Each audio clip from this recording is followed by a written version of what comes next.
sehebat-hebatnya orang mikir, Ji, dia nggak akan bisa menjawab pertanyaan kenapa dunia ini bisa ada. Sehebat-hebatnya dia, sekeren-kerennya teori dia, tapi kejadian dunia ini terlalu rumit untuk bisa dijelaskan oleh manusia. Sehingga orang-orang yang membahas ini sekalipun, maka dia akan sampai pada satu kesimpulan apa? Kesimpulannya adalah ini adalah perhitungan yang maha rumit kejadiannya. Contoh, Roger Penrose tuh mengatakan bahwa kejadian alam semesta, kalau kita bilang itu kebetulan, maka probabilitas kebetulannya adalah 1/10 pangkat 10 pangkat 123.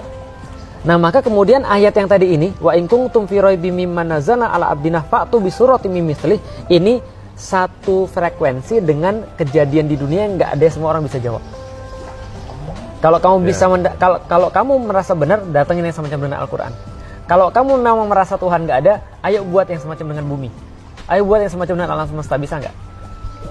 Itu kan sama tantangannya. Challenge ya. Challenge. Ada berapa hal? Contoh lagi, yang kita nggak bisa nafikan, mati itu kita nggak bisa nafikan, Ji.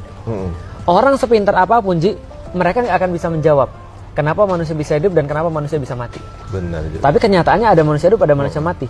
Saya pernah ditanya sama teman saya. Fact yang nggak bisa berubah. Nggak bisa berubah. Tapi nggak bisa dijelaskan secara akal. Contoh, saya pernah ditanya sama teman saya, Lik, kenapa ada manusia hidup, kenapa ada manusia mati? Ahli biologi dong, Olimpiade biologi. Oh gitu? Iya, dulu. Tapi nggak lulus. Nggak menang level kecamatan. Tapi karena saya udah belajar biologi, saya bisa jawab. Jawaban saya adalah karena mereka punya jantung. Jantung itu berdetak untuk mengalirkan seluruh darah ke dalam tubuh manusia. Kenapa jantung bisa berdetak? Saya jelasin. Kenapa ini bisa berjalan? Saya jelasin. Sistem organ saya jelasin. Organ saya jelasin. Jaringan saya jelasin. Sel saya jelasin. Kenapa manusia bisa bergerak seperti sekarang? Tapi kemudian dia bilang, Lik, itu mayat juga punya jantung.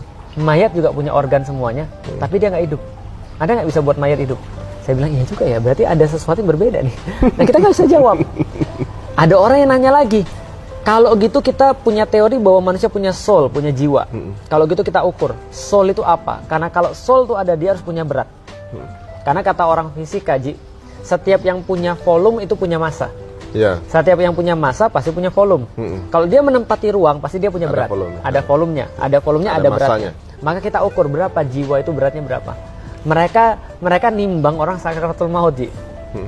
Dan setelah mati udah hilang nih, teorinya harusnya ada yang berkurang berat badannya.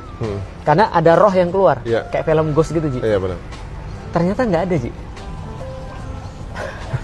Jadi apa yang menghuni manusia sehingga manusia bisa hidup? Kita nggak tahu. Ini semua dijelaskan sama yang tadi. Kalau kamu bisa mendatangkan semacam dengan Al-Quran, kamu benar. Kalau kamu bisa ngidupin orang mati, kamu benar. Kalau kamu bisa menjawab teka-teki dunia yang nggak bisa kita bahas tadi, maka kamu benar. Tapi ada nggak bisa jelasin? Nggak ada.